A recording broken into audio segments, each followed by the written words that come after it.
नमस्कार दोस्तों, आप देख रहे हैं शब्दांजलि यूट्यूब चैनल। अगर आपको हमारे वीडियोस पसंद आए तो प्लीज लाइक, शेयर और सब्सक्राइब करना मत भूलिएगा। सब्सक्राइब करने के बाद बेल आइकन पर क्लिक जरूर करें। धन्यवाद। सुप्रभात प्यारे विद्यार्थियों, आइए आज एक बार फिर आप सभी का स्वागत करते हुए ले चलते हैं आपको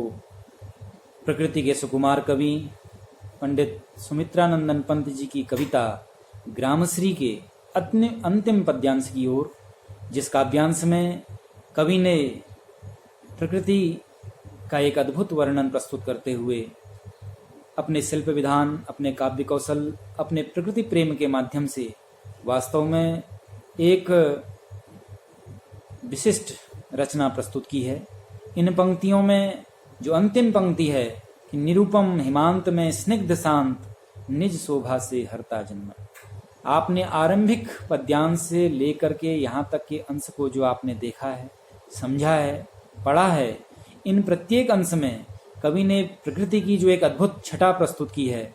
और गांव की कृषि भूमि की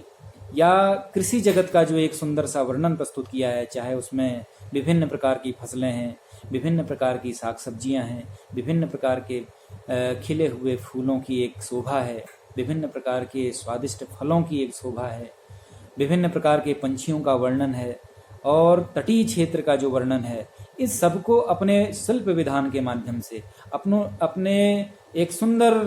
प्रस्तुति के माध्यम से कवि ने संपूर्ण प्रकृति जगत को एक तरह से जीवंत करके हम सबके सामने प्रस्तुत किया है। ये कवि का एक अनुपम कौशल ही कहिए, जहाँ जिस व्यक्ति ने इस तरह के गांव का, इस तरह के ग्रामीण क्षेत्र का दर्शन न भी किया हो, वह भी इन पंक्तियों का यदि मनोयोग से और इनको साभिप्राय समझते हुए यदि इनको अध्ययन करता है तो निश्चित रूप से वह ग्राम्य संस्कृति का, ग्रामीण जीवन का या गांव की स्त्री को स्वयं ही अपने आंखों आगे उसको जीवंत देख सकता है। तो कुछ ऐसा विशिष्ट वर्णन कविवर पंत जी ने ग्रामश्री कविता के माध्यम से किया है। आइए इस कविता के अंतिम पद्यांश की पंक्तियों का अध्ययन कर इसके अर्थ को, इसके भाव को, इसके निहितार्थ को समझने का प्रयास करते हैं। तो देखिए इन अंतिम पंक्तियों में कवि ने क्या कहा है कि हंसमुख हरियाली हिम आतप, हंसमुख हरियाली हिम आतप, सुख से अलसाए से सोए, भीगी अधियाली में निसिकी, तारक स्वप्नों में से खोए, मरकत डिब्बे सा खुला ग्राम, जिस पर नीलब नभ आच्छादन, निरुपम हिमांत में स्निग्ध शांत, निज शोभा से हरता जनमन। तो देखिए प्यारे विद्यार्थियों, कवि किस तरह से गांव की शोभा का वर्णन करते हुए अंत में कहता है। इस अंतिम पद्यांश में कहा कि हंसमुख हरियाली हिम आतप, एक सुंदर चाक्षुष बिंब का आश्रय लेते हुए कवि बताता है, स्वयं अपनी आंखों देखी वर्णन करते हुए गांव की जो प्राकृतिक छटा बनी हुई है, जिस तरह से मनमोहक दृश्य कवि के आगे दिखाई दे रहा है और कवि जिस तरह से प्रकृति की ओर उन्मुख उसकी तरफ आकृष्ट हुआ चला जा रहा है, उसको उसने जीवंत करते हुए इन पंक्तियों के माध्यम से कहा कि हंसमुख हरियाली हिम आतप। एक मानवीकरण का भी आश्रय लिया है। देखिए हंसमुख हरियाली, अब हरियाली वस्तुतः हंसमुख कैसे होगी, लेकिन कवि ने उन जिन मानवीय व्यवहार का आरोप एक तरह से हरियाली के रूप में देखा, हरियाली को देखा, तो ऐसा प्रतीत हुआ कवि को हरियाली की तरफ दृष्टिपात करके जैसे वह आज आत्ममुग्ध होकर के धरती का सारा सौंदर्य, उसका जो एक श्रृंगार सजा धजा हुआ रूप प्रस्तुत हुआ है, उसे देख करके हरियाली मानो हंसते हुए प्रतीत हो रही है। तो हंसमुख हरियाली हिम आतप, हिमांत में जब सर्दी की ऋतु का अंत होता है, जब शिशिर ऋतु के पश्चात बसंत का आगमन होता है और जाड़े की समाप्ति है एक तरह से, उस समय उस हिमांत में क्या हो रहा है, हिम आतप, जो जाड़े की ऋतु की सर्दी के समय का जो आतप है, हिम का आतप है। हिम आतप अर्थात ठंडी ठंडी जो धूप, एक गुनगुनी धूप का आश्रय लेते हुए जो हवा जब वह हरियाली से मिलती है तो ऐसा लगता है जैसे दोनों सुख से अलसाए से सोए। ग्रामीण पृष्ठभूमि में प्रातःकालिक सूर्य की रश्मियां, सूर्य की किरणें जिस तरह से सर्दी के मौसम में हरियाली के ऊपर, हरी भरी धरती के संवरे सजे संवरे रूप के ऊपर पड़ती हैं, तो ऐसा मानो प्रतीत होता है कि उस गुनगुनी धूप में हरियाली भी प्रसन्न चित्त है।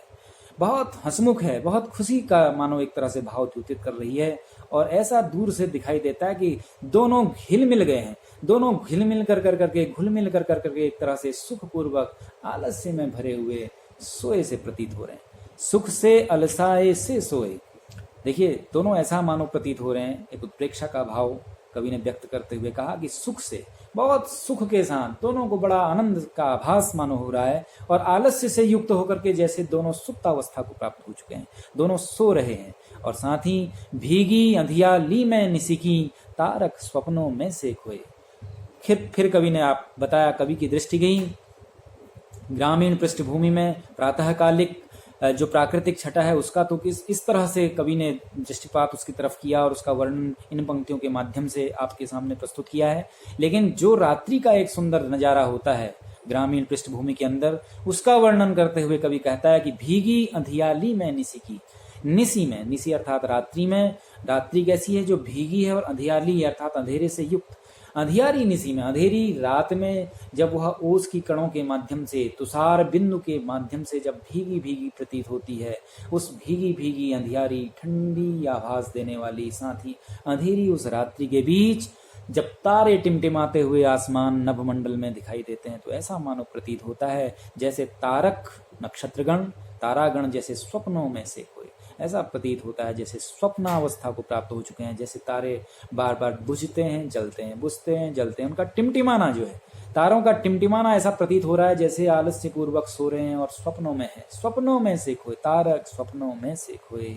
और मरकत डिब्बे सा खुला ग्राम। ये सारा दृश्य विधान कवि ने प्रस्तुत करते हुए आगे गांव की सौंदर्य का वर्णन करते हुए, गांव की सुषमा का वर्णन करते हुए कहा, और एक अतिशय सौंदर्य का वर्णन करते हुए कवि कहता है कि मरकत डिब्बे सा खुला गांव, गांव की चारों तरफ जो लहलाती फसलें, तरह तरह की साग सब्जियां, तरह तरह के फल फूल, इन सब से एक सजा संवरा हुआ रूप जो गांव के सौंदर्य का है, गांव की पृष्ठभूमि का, गांव की जो शोभा का बन रहा है, उसको देख करके कवि ने एक सुंदर सा उपमान उसके लिए गढ़ा। एक सुंदर उपमा अलंकार का आश्रय लेते हुए कवि कहता है कि मरकत डिब्बे सा खुला गांव, चारों तरफ हरितिमा हरितिमा, हरियाली ही हरियाली का दर्शन करके कवि को ऐसा मानो प्रतीत हो रहा था कि जैसे मरकत डिब्बे सा खुला गांव, जैसे उसके सामने मरकत का डिब्बा खुल गया। मरकत पन्ने को कहा जाता है प्यारे बच्चों। पन्ना एक धातु, एक रत्न विशेष होता है जो हरितिमा, हरियाली हरियाली अपने अंदर समेटे रहता है। तो मरकत डिब्बे की तरह खुला ग्राम, ऐसा लग रहा है कि चारों तरफ मरकत का डिब्बा खोल दिया। और देखिए सुंदर सी उपमा है, उपमा का सादृश्य जैसे चारों तरफ हरियाली है, ठीक वैसी हरियाली किसकी तरह है, मरकत के समान। तो मरकत डिब्बे का सा खुला था, ऐसा लगा मरकत का डिब्बा किसी ने खोल के रख दिया। और सुंदर सी गांव की जो छवि बनी है, सीमित गांव है, और सीमित गांव के क्षेत्र की जो आबो हवा, जो हरितिमा है, उसको देख करके कवि ने सुंदर उपमान दिया कि मरकत डिब्बे सा खुला ग्राम, जिस पर नीलम नव आच्छादन। नौ का अनुप्रास देखिए, जिस पर नीलम नव आच्छादन, नौ बार बार वर्णावृत्त हो रहा है तो अनुप्रास अलंकार की छटा है। तो जिस पर क्या हो रहा है, नीलम नवाच्छादन, नीले नीले वर्ण का, नीलम के रत्न के भांति नीलम नभ आच्छादन, नीलम नभ, नीले नीले नभ का आकाश मंडल का आच्छादन, चारों तरफ से नीला आसमान उसको मानो आच्छादित किए हुए है पूरे मरकट डिब्बे से खुले ग्राम को। चारों तरफ से आसमान उसकी तरफ से झुका हुआ है, आसमान उसको आच्छादित, उसका आच्छादन एक तरह से किया हुआ है। और इस सारे सुंदर दृश्य को देख करके कवि कहता है कि निरुपम, ये सब कुछ कैसा है, अवर्णनीय है, निरुपम है, इसकी उपमा किसी से नहीं दी जा सकती, जिसकी हम तुलना किसी से नहीं कर सकते, अतुलनीय जिसको कहा जा सकता है, जो अद्वितीय है अपने आप में, ऐसे निरुपम हिमांत में जिसकी उपमा हम किसी ने, देखिए कवि स्वयं अनुभूत बातों को कह रहा है, स्वयं गांव के सौंदर्य का अनुभव करते हुए, गांव के सौंदर्य का एक तरह से आस्वादन करते हुए, उस रसास्वादन में इस तरह से कुछ निमग्न है कि कहता है कि निरुपम, वाकई में अद्भुत जो छटा प्रकृति की बनी हुई है गांव के सौंदर्य के बीच, यह हिमांत में सर्दी ऋतु के अंत में स्निग्ध शांत, निरुपम जो अपने आप में अनुपम है, अतुलनीय है, ऐसे हिमांत में सर्दी ऋतु के अंत में स्निग्ध, स्नेह से भरा हुआ, जो सबके अंदर कोमल और प्रेम की, स्नेह की भावनाओं को संचार करता हुआ ये गांव का सुंदर प्राकृतिक जो छटा बनी हुई है, यह शांत, जो अपने आप में शांत स्थिति को धारण किया हुआ गांव का ये जो सौंदर्य है, यह निज शोभा से, निज माने अपनी शोभा से, गांव की ये सुंदरता, गांव की ये शोभा, ग्रामश्री अपने आप में क्या करती है, अपनी शोभा से यह गांव की छटा, निज शोभा से गांव का यह सर्दी ऋतु के अंत में ये सारा सौंदर्य एक तरह से अपनी शोभा से हरता जनमन, प्रत्येक व्यक्ति के जन मन, एक एक जन के, एक एक व्यक्ति के मन को मन हर लेता है, अपनी ओर आकर्षित कर लेता है। ये सुंदर चाक्षुष बिंब, और कवि ने विभिन्न प्रकार के अलंकारों का आश्रय लेते हुए कवि ने किस तरह से ये अवर्णनीय, वाकई में एक अनिर्वचनीय काव्य कला का निर्माण और काव्य कला का संचार, काव्य सृष्टि का जो एक अद्भुत वर्णन यहाँ पर किया है, वह हम सब के लिए ग्रहणीय है। प्यारे बच्चों, इस विशिष्ट कविता के विशिष्ट सौंदर्य को, गांव के इस सुषमा को समझते हुए, इसमें निहित जो भाव है, उस भाव के साथ साथ इस कविता में आए हुए अलंकारों का और विभिन्न प्रकार की जो कवि ने एक संस्कृत निष्ठ तत्सम प्रधान शब्दावली का जो प्रयोग किया है, विभिन्न ऋतुओं का जो, और साथ ही साथ विभिन्न फसलों का, विभिन्न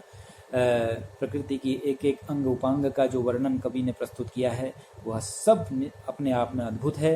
इसे आप समझते हुए इन कविताओं के अंश को और इसके भाव को हृदयस्थ करते हुए एक एक पंक्ति के अर्थ को अपने हृदय में समाहित करें और इसके भाव को समझें। यही एक अद्भुत वर्णन कवि पंत जी के द्वारा इन पंक्तियों में किया गया है। तो आप अवश्य मेरे द्वारा किए गए इस प्रयास को, इससे जरूर लाभान्वित आप सभी विद्यार्थीगण होंगे, ऐसी मैं आपसे अपेक्षा रखता हूँ। तो पुनः एक बार आपसे ये अपेक्षा है कि आप